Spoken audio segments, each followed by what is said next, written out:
साथियों, आप सभी का इस प्लेटफॉर्म पर स्वागत है। हम लोग आगामी बीपीएससी अर्थात बिहार की जो पीसीएस की परीक्षा होनी है और जो यूपी पीसीएस की परीक्षा होनी है, उसके लिए हम लोग करंट अफेयर देख रहे हैं और इसी कड़ी में हम लोग जो है एटेरिया करंट अफेयर के जो वार्षिकी 2024 है, इसको यहाँ पर देख रहे हैं और इसी के तहत आज के वीडियो में हम लोग जो है आर्थिक सर्वेक्षण 2023-24 को देखेंगे। जो केंद्रीय बजट 2024-25 रहा है उसको हम लोग पहले ही कवर कर चुके हैं। इस वीडियो में हम लोग जो है आर्थिक सर्वेक्षण 2023-24 के बारे में बात करेंगे। जो भी महत्वपूर्ण बिंदु हैं जिनसे आपके परीक्षा में प्रश्न बनने की पूरी संभावना है, उन बिंदुओं को यहाँ पर हम लोग देखेंगे, जिससे कि यदि आर्थिक सर्वेक्षण से कोई भी प्रश्न पूछा जाए तो उसको आप इजिली हल कर सकें, सॉल्व कर सकें। तो चलिए प्रारंभ करते हैं। देखिए 22 जुलाई 2024 को आर्थिक समीक्षा 2023-24 संसद में प्रस्तुत किया गया। आर्थिक समीक्षा हमेशा बजट के एक दिन पहले प्रस्तुत किया जाता है, मतलब बजट जो है 23 जुलाई को प्रस्तुत किया गया। आर्थिक समीक्षा 2023-24 वित्त मंत्रालय के मुख्य आर्थिक सलाहकार बी अनंत नागेश्वरन के मार्गदर्शन में आर्थिक कार्य विभाग के आर्थिक प्रभाग द्वारा तैयार किया गया। यहाँ ध्यान रखिएगा कि 1950-51 में भारत का पहला आर्थिक समीक्षा पेश किया गया था और 1964 तक आर्थिक समीक्षा आम बजट के साथ साथ प्रस्तुत होता था, मतलब अलग अलग नहीं होता जैसा कि वर्तमान में होता है। 1964 के बाद इसे आम बजट के एक दिन पूर्व पेश किया जाने लगा, जो अनवरत अभी तक वर्तमान तक जारी है। आगे बढ़ने से पहले तो कुछ आंकड़े देख लें। आर्थिक समीक्षा के अनुसार भारत की जीडीपी में वृद्धि और राजकोषीय घाटे का अनुमान थोड़ा सा देख लें क्या है। तो सबसे पहले हम लोग वित्तीय वर्ष 2022-23 का संशोधित अनुमान की बात करें तो जीडीपी में वृद्धि इसमें कितना अनुमानित रहा है 7% और राजकोषीय घाटा जीडीपी का 6.4% रहा है। वहीं 2023-24 का जो वित्तीय वर्ष रहा है इसमें अंतरिम अनुमानित कितना है, वो आपका 8.2% है जीडीपी में वृद्धि, और राजकोषीय घाटा जो है जीडीपी का 5.6% अनुमानित है। वहीं 2024-25 में कितना अनुमान है, तो जीडीपी में वृद्धि का अनुपात 6.5 से 7% की वृद्धि का अनुमान है, जो वर्तमान जो आपका वित्तीय वर्ष चल रहा है, ठीक है, फाइनेंशियल ईयर चल रहा है। कुछ मूलभूत कीमतों पर सकल मूल्य वृद्धि की बात करें तो अर्थव्यवस्था के मेनली 3 सेक्टर होते हैं, कृषि और संबद्ध क्षेत्र होते हैं, दूसरा औद्योगिक क्षेत्र होता है, तीसरा होता है सेवाएं, सर्विस सेक्टर। तो इसमें कृषि और संबद्ध क्षेत्र में 2022-23 में जो वृद्धि थी वो 4.7%, जबकि 2023-24 में वृद्धि कितनी बताई गई है 1.4%, मतलब कम हुई है। वहीं औद्योगिक क्षेत्र में 2022-23 में वृद्धि दर जो थी वो 2.1% थी। कितनी थी? 2.1 थी, ठीक है। वहीं 2023-24 में ये बढ़ करके 9.5% हो गई है, और सेवाएं सर्विस सेक्टर में 2022-23 में वृद्धि 10% थी और वो घट करके 2023-24 में 7.6% हो गई है। तो इस प्रकार देखें तो आपका 2023-24 में औद्योगिक क्षेत्र में वृद्धि हुई, मतलब जो वृद्धि दर है वो बढ़ी है, जबकि अन्य सेक्टर में कृषि और संबद्ध क्षेत्र सेवाओं में जो वृद्धि दर है वो कम हुई है। देखिए जो पूरा आर्थिक समीक्षा है, आर्थिक समीक्षा 2023-24, इसको कुल 13 अध्यायों में बांटकर इसका वर्णन किया गया। तो अब एक एक अध्याय को हम लोग देख लेते हैं। सबसे पहले जो पहला अध्याय है उसका उसकी जो कह सकते हैं हेडलाइन है या चैप्टर का जो नाम है वो क्या है, अर्थव्यवस्था की स्थिति निरंतर आगे बढ़ते हुए। देखिए वैश्विक अर्थव्यवस्था ने 2023 में 3.2% की वृद्धि दर्ज की है। वर्तमान मूल्यों पर समग्र जीवीए में कृषि, उद्योग और सेवा क्षेत्र के हिस्से की बात करें तो वित्त वर्ष 2024 में कितना है, तो कृषि का जो योगदान है 2024 में 17.7, ये आंकड़ा याद रखिएगा, 17.7% है। वहीं उद्योग सेक्टर में, इंडस्ट्री सेक्टर में ये कितना है 27.6%, और सबसे अधिक किसकी हिस्सेदारी है, वो सर्विस सेक्टर की है 54.7। तो कृषि का योगदान कितना है समग्र जीवीए में 17.7% का, उद्योग का 27.6 और आपका सेवा क्षेत्र का जो है वो 54.7% है। वित्त वर्ष 2024 में विनिर्माण क्षेत्र में 9.9% की वृद्धि हुई है। सरकार देश में 81.4 करोड़ लोगों को मुफ्त खाद्यान्न उपलब्ध करा रही है तथा जनधन योजना के लाभार्थियों की संख्या 51.6 करोड़ तक पहुंच गई है। वहीं वित्त वर्ष 2024 के लिए पूंजीगत व्यय जो है वो 9.5 लाख करोड़ रुपए रहा है। खुदरा मुद्रास्फीति वित्त वर्ष 2024 में 5.4% हो गई है, और वित्त वर्ष 2024 में भारत का सेवा निर्यात जो है, सेवा मतलब सर्विस के माध्यम से जो निर्यात हुआ है वो 341.1 बिलियन यूएस डॉलर रहा है। और चालू खाता घाटा जो है, करंट जो डेफिसिट करंट अकाउंट डेफिसिट है वो जीडीपी का कितना है 0.7% है। वहीं वित्त वर्ष 2024 के दौरान शुद्ध एफपीआई प्रवाह 44.1 बिलियन अमेरिकी डॉलर रहा है, और शुद्ध एफडीआई जो है, एफडीआई वो 26.5 बिलियन अमेरिकी डॉलर हो गया है। अब जो अध्याय 2 है उसका नाम क्या है? मौद्रिक प्रबंधन और वित्तीय मध्यस्थता, स्थिरता ही मूल मंत्र है। देखिए, कृषि क्षेत्र का जीएनपीए, जीएनपीए मतलब सकल गैर निष्पादित संपत्ति, जो एनपीए होता है उसे क्या कहते हैं? गैर निष्पादित संपत्ति। तो यहाँ पे सकल जीएनपीए, ग्रॉस गैर निष्पादित परिसंपत्ति है, जो जीएनपीए है, अनुपात मार्च 2024 के अंत तक ये कितना रहा? 6.5% पर उच्च बना हुआ है। और इसके अतिरिक्त यहाँ याद रखिएगा, महत्वपूर्ण है आरबीआई का प्रोजेक्ट नेक्सस। प्रोजेक्ट नेक्सस क्या है? तो देखिए, आरबीआई प्रोजेक्ट नेक्सस में शामिल हुआ, जिसका उद्देश्य 4 आसियान देश, ये 4 आसियान देश कौन से महत्वपूर्ण है? Malaysia, Philippines, Singapore, Thailand. ASEAN में कुल आपके 10 कंट्री हैं, ठीक है, 10 कंट्री है, एक अभी नया जुड़ा हुआ है, ठीक है, पहले 10 थे। तो इनमें से जो 4 देश हैं, मलेशिया, फिलीपींस, सिंगापुर और थाईलैंड, ये आपके प्रोजेक्ट नेक्सस में है। तो आरबीआई प्रोजेक्ट नेक्सस में शामिल हुआ, जिसका उद्देश्य 4 आसियान देशों और भारत के फास्ट पेमेंट सिस्टम को जोड़ना है, और यह 2026 तक लागू हो जाएगा। वित्त वर्ष 2024 में यूपीआई प्लेटफॉर्म पर किए गए लेन देन का मूल्य जो है वो 200 लाख करोड़ रुपए होगा। कितना होगा? 200 लाख करोड़ रुपए हो गया। वहीं भारत में आपका उधार लेने वाले ग्राहकों की संख्या के मामले में भारतीय माइक्रो फाइनेंस संस्थान एमएफआई क्षेत्र जो है वो चीन के बाद दूसरा सबसे बड़ा है। आरबीआई के वित्तीय समावेशन सूचकांक में सुधार किया है। आरबीआई के वित्तीय समावेशन सूचकांक में सुधार हुआ है, जो मार्च 2023 में 60.1 से बढ़कर के मार्च 2024 में 64.2 हो गया है। वित्त वर्ष 2024 में बाजार पूंजीकरण के हिसाब से भारतीय शेयर बाजार दुनिया में 5वें नंबर पर पहुंच गया, 5वें स्थान पर रहा है। अब तीसरा अध्याय है कीमतें और मुद्रास्फीति, नियंत्रण में बाह्य क्षेत्र, समृद्धि के बीच स्थिरता। भारत वित्त वर्ष 2024 में खुदरा मुद्रास्फीति को 5.4% रहा है। मतलब 2024 में जो खुदरा मुद्रास्फीति है वो 5.4% रही है। नवंबर 2023 में सरकार ने उपभोक्ताओं के लिए इसे किफ़ायती बनाने के लिए ₹27.5 मतलब 27.5 रुपया प्रति केजी की रियायती कीमत पर भारत आटा पेश किया है। वहीं फरवरी 2024 में सरकार ने 29 रुपया प्रति केजी की रियायती कीमत पर जो है भारत चावल पेश किया है। वित्त वर्ष 2024 में 6 राज्यों, ये 6 राज्य कौन से याद रखिएगा, 6 राज्यों हरियाणा, राजस्थान, उड़ीसा, तेलंगाना, मणिपुर और त्रिपुरा में मुद्रास्फीति 6% से अधिक थी, और बाकी राज्यों के साथ प्रदेशों में यह 6% से कम थी। आईएमएफ ने भारत के लिए 2024 में 4.6% और 2025 में 4.2% की मुद्रास्फीति दर का अनुमान लगाया है। वहीं अध्याय 4 क्या है? चैप्टर 4 वाह्य क्षेत्र, समृद्धि के बीच स्थिरता।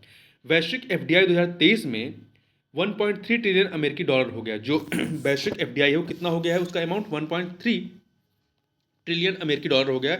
भारत का कुल निर्यात जो है, निर्यात जो हमने सामान चीज़ें बेची हैं विदेशों मतलब अन्य देशों को, तो कुल निर्यात 776 बिलियन यूएस डॉलर को पार कर गया है। और वही वित्त वर्ष 2023 में कुल आयात मतलब जो हमने खरीदा है, आयात भी बढ़कर के 898 बिलियन यूएस डॉलर हो गया। मतलब हम निर्यात कम का करते हैं और आयात ज़्यादा करते हैं। भारत का रक्षा उत्पादन वित्त वर्ष 2023 में 1,08,684 करोड़ रुपए हो गया है, और यह शीर्ष 25 हथियार निर्यातक देशों की सूची में स्थान पा गया है। भारत चीन के बाद फुटवियर का दूसरा सबसे बड़ा वैश्विक उत्पादक है, और भारत 9वां सबसे बड़ा वैश्विक फुटवियर निर्यातक है। उत्पादक के रूप में दूसरा है, निर्यातक के रूप में 9वां है। भारत 2022 में दुनिया का 6वां सबसे बड़ा स्मार्टफोन निर्यातक बन गया है। वहीं तेलंगाना जो है भारत के फार्मा उत्पादन में 30% से अधिक का योगदान देता है। और कर्नाटक डिजिटल इकोनॉमी मिशन का लक्ष्य जो है 2026 तक भारत की डिजिटल अर्थव्यवस्था में 300 बिलियन यूएस डॉलर योगदान देना है। भारत सरकार का लक्ष्य 2030 तक 23 जलमार्गों को चालू करना है। वहीं विश्व बैंक के अनुसार भारत शीर्ष प्रेषण प्राप्त करता, जो रेमिटेंस मतलब हमें मिलता है, जो लोग भारत के निवासी और विदेशों में जाकर कमाते हैं और वहाँ से पैसा भेजते हैं, वही प्रेषण प्राप्त करता होता है। तो प्रेषण प्राप्त करता देश के रूप में भारत पूरे विश्व में नंबर 1 पर है। और 2023 में प्रेषण 100 जो हमें रेमिटेंस मिला है वो 120 बिलियन अमेरिकी डॉलर तक पहुँच जाएगा। भारत दुनिया में अत्यधिक कुशल एआई, मशीन लर्निंग और बिग डेटा वर्कर्स का दूसरा सबसे बड़ा पूल है। 21 जून 2024 को विदेशी मुद्रा भंडार 653.7 बिलियन अमेरिकी डॉलर था। वहीं विश्व सेवा निर्यात में भारत के सेवा निर्यात की हिस्सेदारी 4.3% है, और दूरसंचार, कंप्यूटर और सूचना सेवा निर्यात में भारत का स्थान दूसरा है। सांस्कृतिक और मनोरंजक सेवा निर्यात में भारत का स्थान छठा है। अध्याय 5 की बात करें तो इस चैप्टर का नाम है मध्यम अवधि परिदृश्य, नए भारत के लिए विकास दृष्टि। देखिए, अमृतकाल की विकास रणनीति 6 प्रमुख क्षेत्रों पर आधारित है। ये 6 क्षेत्र कौन कौन से हैं? पहला है निजी निवेश को बढ़ावा देना, दूसरा है एमएसएमई का विस्तार, तीसरा है विकास इंजन के रूप में कृषि, चौथा है हरित परिवर्तन को वित्त पोषित करना, पांचवा है शिक्षा रोजगार अंतर को पाटना और छठा है राज्यों की क्षमता निर्माण पर फोकस करना। देखिए, संयुक्त राष्ट्र की जनसंख्या अनुमानों के अनुसार भारत की कामकाजी आयु वर्ग की आबादी जो कि 1559 वर्ष की है, ये 2044 तक बढ़ती रहेगी। भारत की तेजी से बढ़ती आबादी का 65% हिस्सा 35 वर्ष से कम आयु का है और उनमें से कई लोगों के पास आधुनिक अर्थव्यवस्था के लिए आवश्यक कौशल नहीं है, स्किल नहीं है। लगभग 51.25% युवा रोजगार योग्य माने जाते हैं, यानी 2 में से 1 अभी भी आसानी से रोजगार योग्य नहीं है। आपका छठा चैप्टर है जलवायु परिवर्तन और ऊर्जा संक्रमण, समझौताकारी सामंजस्य। देखिए, महत्वपूर्ण आंकड़े याद रखिएगा। 30 अप्रैल 2024 तक स्थापित विद्युत क्षमता 30 अप्रैल तक स्थापित विद्युत क्षमता 442.8 गीगावाट रहा है। ठीक है, अब ये जो हमारी विद्युत क्षमता है, इसमें किसका योगदान कितना है? कोयला सेक्टर का सबसे अधिक है, 210.97 गीगावाट। दूसरे नंबर पर सौर ऊर्जा का है 82.64 गीगावाट। तीसरे पे बड़ी हाइड्रो जो परियोजनाएं हैं, ठीक है, बात बना करके, वो 46.93 गीगावाट है। और चौथे नंबर पे आपका जो है वो पवन एनर्जी है 41.16 गीगावाट। और पांचवें पे गैस है 24.82 गीगावाट। तो ये क्रम याद रखिएगा। सबसे बड़ा सेक्टर किसका है? कोयले से जो बिजली बनती है, फिर आपका सौर एनर्जी है, फिर बड़े हाइड्रो प्लांट्स हैं, फिर पवन है और फिर गैस है। देखिए, सरकार ने जनवरी-फरवरी 2023 में 16,000 करोड़ रुपए के सॉवरेन बॉन्ड जारी किए थे। इसके बाद अक्टूबर-दिसंबर 2023 में 20,000 करोड़ रुपए के सॉवरेन बॉन्ड जारी किए गए। 7वां चैप्टर है सामाजिक क्षेत्र कल्याण जो सशक्त करे। देखिए, वित्त वर्ष 2023 में शीर्ष प्राप्तकर्ता राज्य जो रहे हैं वो महाराष्ट्र है, उसके बाद कर्नाटक, फिर आपका गुजरात आता है। ठीक, देखिए, प्रत्येक गांव कस्बा आयुष्मान भव अभियान जो है, इस अभियान के बारे में बात याद रखिएगा। आयुष्मान भव अभियान, देखिए ये है क्या? तो प्रत्येक गांव कस्बों में चयनित स्वास्थ्य सेवाओं को संतृप्त करने और नागरिकों को सरकार की प्रमुख योजनाओं के बारे में सूचित करने के लिए सितंबर 2023 में, कब? सितंबर 2023 में आयुष्मान भव अभियान शुरू किया गया। इसके अतिरिक्त एम्स देवघर कहाँ पे है? झारखंड में। एम्स देवघर में 10,000वें जन औषधि केंद्र का उद्घाटन किया गया। इसके अतिरिक्त पोषण भी पढ़ाई भी मई 2023 में शुरू किया गया। सकल घरेलू उत्पाद जीडीपी के प्रतिशत के रूप में भारत का अनुसंधान एवं विकास निवेश जो है, मतलब रिसर्च एंड डेवलपमेंट पे जो हम भारत में खर्च किया जाता है जीडीपी का केवल 0.64, जीडीपी का केवल 0.64% ही खर्च करते हैं, 1% भी नहीं खर्च करते हैं पूरा, जबकि चीन जो है 2.41% करता है अपने जीडीपी का। अमेरिका 3.47% करता है अपने जीडीपी का, हमारी जीडीपी का नहीं, अपनी जीडीपी, जबकि उनकी जीडीपी हमसे कहीं ज़्यादा बड़ी है। ठीक है, और इजराइल जो है अपने जीडीपी का 5.71% खर्च करता है रिसर्च एंड डेवलपमेंट पर। वित्त वर्ष 2023-24 में राष्ट्रीय स्तर पर जन्म के समय लिंगानुपात जो है वो बढ़कर के 930 हो गया है। 2020 में शुरू किए गए विज्ञान ज्योति कार्यक्रम का उद्देश्य क्या है? ये भी महत्वपूर्ण है। 9वीं से 12वीं कक्षा तक के विभिन्न विज्ञान और प्रौद्योगिकी पाठ्यक्रमों में लड़कियों के कम प्रतिनिधित्व को संबोधित करना है। 9वीं से 12वीं कक्षा तक के विभिन्न जो छात्राएं हैं। 10 जुलाई 2024 तक क्या क्या हुआ? देखिए, स्वच्छ भारत मिशन ग्रामीण के तहत 11.57 करोड़ शौचालय बनाया गया। 34.7 करोड़ से अधिक आयुष्मान भारत कार्ड बनाए गए। पीएम आवास ग्रामीण के तहत पिछले 9 वर्षों में गरीबों के लिए 2.63 करोड़ घर बनाए गए। आयुष्मान भारत PMJAY स्वास्थ्य बीमा के तहत जो आयुष्मान योजना है 22 मानसिक विकार कवर किए गए हैं। तमिलनाडु में देश की गरीब आबादी का 1% से भी कम हिस्सा है, महत्वपूर्ण है, जबकि बिहार में 20% और यूपी में आपके 25% गरीब रहते हैं। अगला चैप्टर है 8वां रोजगार और कौशल विकास गुणवत्ता की ओर। देखिए, 2022-23 में बेरोजगारी दर घटकर 3.2% हो गई है।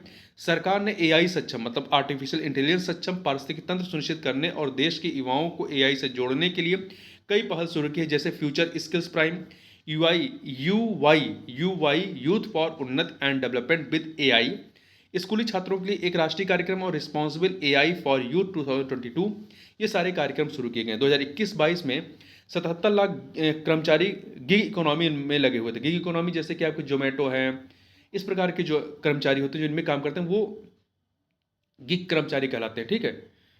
तो 77 लाख कर्मचारी गिग इकोनॉमी में लगे हुए थे, जबकि 2029-30 तक गिग वर्कफोर्स के 2.35 करोड़ तक बढ़ने की उम्मीद है। पीएम विश्वकर्मा योजना 18 ट्रेंडों में कारीगरों और शिल्पकारों को एंड टू एंड सहायता प्रदान करती है, ठीक है। 18 ट्रेंडों मतलब जैसे बढ़ई है, मिस्त्री है, ये सब जो इस प्रकार के जो 18 तरीके के जो शिल्प हैं। अगला चैप्टर है 9वां, कृषि और खाद्य प्रबंधन। यदि हम सही कर लें तो कृषि में बढ़ोतरी अवश्य है। देखिए, भारतीय कृषि क्षेत्र लगभग 42.3% 42.3% आबादी को आजीविका सहायता प्रदान करता है और वर्तमान मूल्यों पर देश के सकल घरेलू उत्पाद में मतलब जीडीपी में इसकी हिस्सेदारी कितनी है? 18.2% है। देखिए, 2022-23 में खाद्यान्न उत्पादन 329.7 मिलियन टन के सर्वकालिक उच्च स्तर पर पहुंच गया 2022-23 में, और तिलहन उत्पादन 41.4 मिलियन टन तक पहुंच गया। जबकि 2023-24 में अगले साल खाद्यान्न उत्पादन 328.8 मिलियन टन से थोड़ा कम है। मतलब ये 2022-23 से खाद्यान्न उत्पादन में कमी दर्ज की गई है। ये पॉइंट याद रखिएगा कि 2023-24 में जो खाद्यान्न उत्पादन है वो 2022-23 एक साल पहले वाले से थोड़ा कम है। सूक्ष्म सिंचाई के कवरेज का विस्तार करने के लिए संसाधन जुटाने में राज्यों की सुविधा के लिए नाबार्ड के साथ 5,000 करोड़ रुपए की प्रारंभिक राशि का एक सूक्ष्म सिंचाई कोष MIF भी बनाया गया है। इसके अतिरिक्त सल्फर की कमी को दूर करने के लिए सल्फर युक्त यूरिया जिसका नाम है यूरिया गोल्ड की शुरुआत मिट्टी में पोषक तत्वों के संतुलन को बेहतर बनाने का उपाय है, इसके लिए शुरू किया गया है। वहीं 2022-23 में भारत में 17.54 मिलियन टन का रिकॉर्ड मछली उत्पादन हासिल किया है, जो विश्व में तीसरे स्थान पर है, पहले पे चाइना है, और वैश्विक उत्पादन का 8% है। ऑपरेशन ग्रीन का दायरा 3 फसलों, पहले 3 फसल थे इसमें ऑपरेशन ग्रीन में जो जल्दी खराब होते थे, टमाटर, प्याज और आलू, से बढ़ाकर इसे 22 जल्दी खराब होने वाली फसलों तक कर दिया गया, जिसमें आपका पहले 3 से अब 22 कर दिया गया, जिसमें 10 फल हैं, 11 सब्जियां और एक आपका समुद्री झींगा मछली है। 10वां चैप्टर है उद्योग मध्यम एवं लघु दोनों अपरिहार्य हैं। भारत का फार्मास्यूटिकल बाजार वर्तमान में $50 बिलियन का हो गया और यह मात्रा के हिसाब से दुनिया का तीसरा सबसे बड़ा बाजार है। शीर्ष 20 वैश्विक जेनरिक कंपनियों में से 8 भारत में स्थित हैं। अगला है भारत दुनिया का दूसरा सबसे बड़ा कपड़ा निर्माता है और शीर्ष 5 निर्यातक देशों में से एक है। इसके अतिरिक्त वित्त वर्ष 2022 से वित्त वर्ष 2028 तक, याद रखिएगा 2022 से 2028 तक 7 राज्यों, कहाँ पे? तमिलनाडु, तेलंगाना, गुजरात, कर्नाटक, मध्य प्रदेश, उत्तर प्रदेश, महाराष्ट्र, ये 7 नाम याद रखिएगा। 7 राज्यों में 4,445 करोड़ रुपए के बजट के साथ 7 PM मित्र पार्क स्थापित किए जाएंगे। 11वां चैप्टर है सेवाएं विकास के अवसरों को बढ़ावा देना। देखिए, सेवा क्षेत्र की बात करें तो भारत की वृद्धि में महत्वपूर्ण योगदानकर्ता बना हुआ है, जो वित्त वर्ष 2024 में अर्थव्यवस्था के कुल आकार का लगभग 55% रहा है, मतलब सेवा क्षेत्र की हिस्सेदारी। वित्त वर्ष 2024 के दौरान सेवाओं का आयात जो है वो 178.3 बिलियन $, रहा है और भारत के कुल निर्यात का 44% हिस्सा जो है वो सेवा निर्यात का है। जो भी निर्यात होता है उसका 44% हिस्सा अकेले सेवा सेक्टर का है। व्यापार और विकास पर संयुक्त राष्ट्र सम्मेलन मतलब अंकटाड ने विश्व निवेश रिपोर्ट 2024 प्रकाशित की है और 2023 के लिए FDI प्रवाह के मामले में भारत को 15वां स्थान दिया गया है।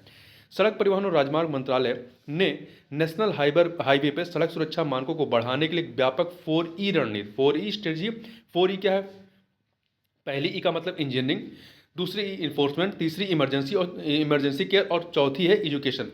तो ये 4E रणनीति तैयार की है। भारत तीसरा सबसे बड़ा घरेलू विमान बाजार है और वैश्विक स्तर सबसे तेजी से बढ़ते प्रमुख विमान बाजारों में से एक है। देखिए, वित्त वर्ष 2024 में भारतीय हवाई अड्डों पर हवाई यात्रियों की संख्या जो है वो 37.6 करोड़ थी, जिसमें से घरेलू यात्री 30.6 करोड़ थे और अंतर्राष्ट्रीय यात्री जो है 7 करोड़ थे, इतनी पहुंच गई।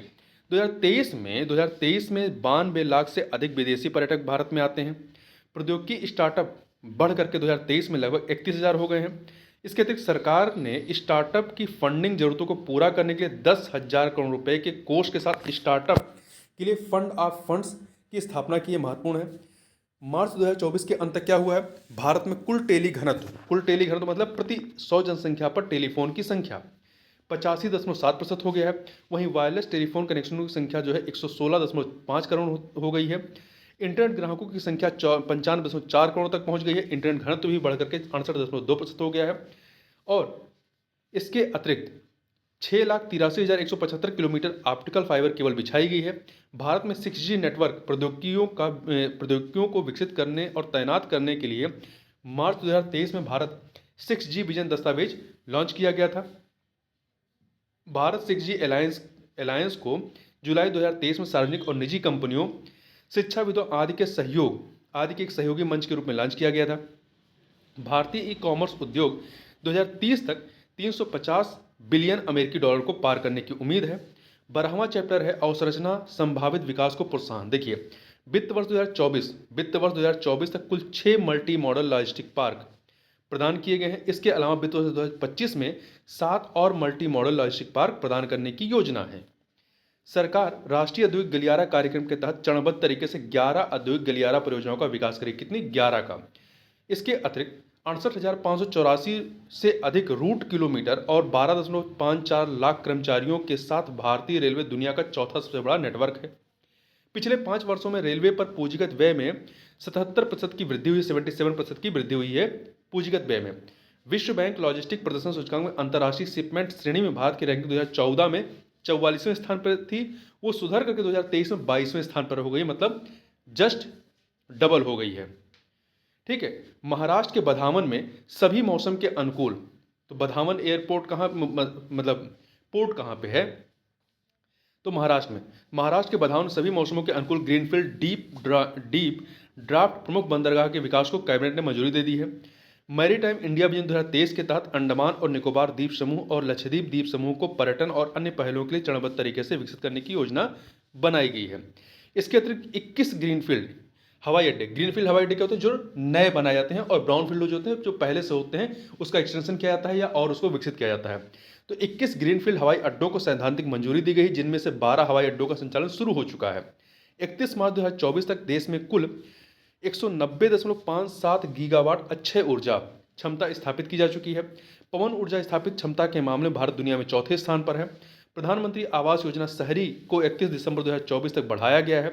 वर्तमान में कुल 27 शहरों में 945 किलोमीटर मेट्रो रेल या क्षेत्रीय रैपिड ट्रांजिट सिस्टम लाइनें चालू हैं और 939 किलोमीटर निर्माणाधीन हैं। एआई सुपर कंप्यूटर एरावत ने जर्मनी में अंतर्राष्ट्रीय सुपर कंप्यूटिंग सम्मेलन 2023 में शीर्ष 500 वैश्विक सुपर कंप्यूटिंग सूची में 75वां स्थान हासिल किया। ध्यान रखिएगा, ये भारत का सबसे तेज सुपर कंप्यूटर है एरावत, और विश्व में 75वें नंबर पर है। नेशनल हाईवे निर्माण की औसत गति वित्त वर्ष 2024 तक लगभग 34 किलोमीटर प्रतिदिन हो गई है।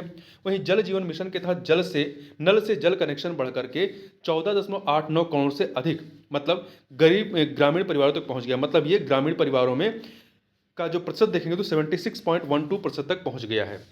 अध्याय 13 क्या है? जलवायु परिवर्तन और भारत, हमें इस समस्या को अपने नजरिए से क्यों देखना चाहिए। देखिए, जलवायु परिवर्तन के लिए वैश्विक रणनीतियां त्रुटिपूर्ण हैं। पश्चिमी दृष्टिकोण की समस्या की जड़ यानी अति उपभोग की समस्या को हल नहीं करता है।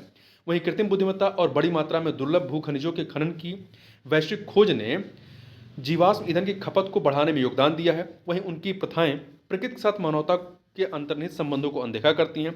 भारत को अपनी मूल जड़ों वाली टिकाऊ प्रथाओं को जरूर अपनाना चाहिए, और दूसरे देशों की प्रथाओं को तभी अपनाना चाहिए जब वे भारत के लिए अनुकूल और टिकाऊ हों।